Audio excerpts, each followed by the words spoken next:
Welcome to 3-Minute Theology. My name is Dr. Randall Woodard from the Department of Theology at San Diego University. Today I'm going to talk about a Catholic vision of marriage. John Paul II and Pope Francis, among others, have spoken about marriage as the vital cell and building block of society and of the church. In other words, if you want a strong society, and if you want the church to be strong, we need to start with strong families, and need to start that with strong marriages.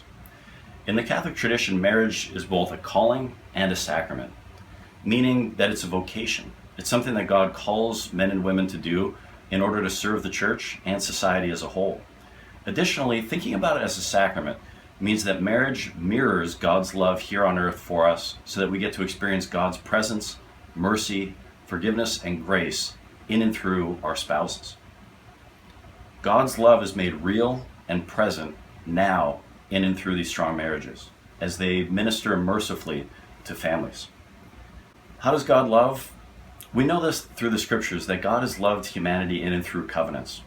So what Christian marriage does is it says, I love you, just the way that regular marriage does for everyone else.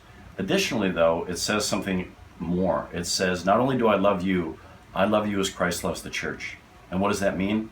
Faithfully, fruitfully, and forever. The idea of permanence, until death do us part. Marriage also is called to bring about new life. It's fruitful. It makes joy and peace and forgiveness present. Finally, it's faithful. I have 3 challenges that I'd like to offer everyone who's married. And if you're not married, perhaps you can keep this in mind with someone you're dating, with a family member, or a parent. So I'd like to offer 3 things for us to challenge us to live this more effectively. And the first is this: learn how to listen more effectively. Learn how to communicate stronger. There's a strong research link between inability to communicate and not only divorce, but also unhappiness within marriage. Every one of us can push farther in terms of how well we listen.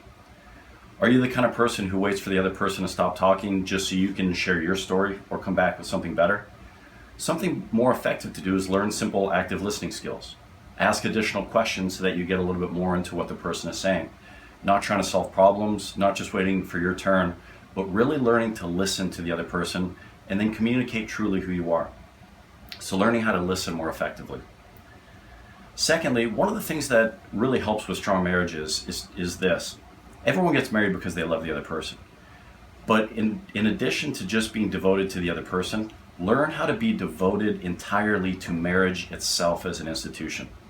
Those people who have strong marriages, who make it last and make it last well, are not only in love with the other person, they're devoted to the very idea and institution of marriage itself. So that when you do hit rough times and things are hard, you don't give up because you realize not only is it important to love that other person, it's important to serve and care about your marriage itself. My final challenge for you beyond learning to listen a little bit more effectively and learning how to more effectively be devoted to the institution of marriage itself is learning how to pray together more effectively. Perhaps this is something you struggle with in your marriage.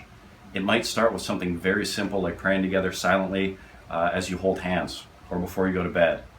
But an adult, developed, mature prayer life between spouses, and one that sets this example for children, is going to be something that helps keep people together, and not only keep people together, but keep people together in a way that's life-giving and allows us to be happy. So again, marriage ends up being the building block of society and the church, and there are ways to improve on it. The 3 challenges I've tried to offer today encourage us to listen better, realize that marriage as an institution is sacred and holy, and then finally learn how to increase and develop our prayer lives together. Thank you so much for joining us.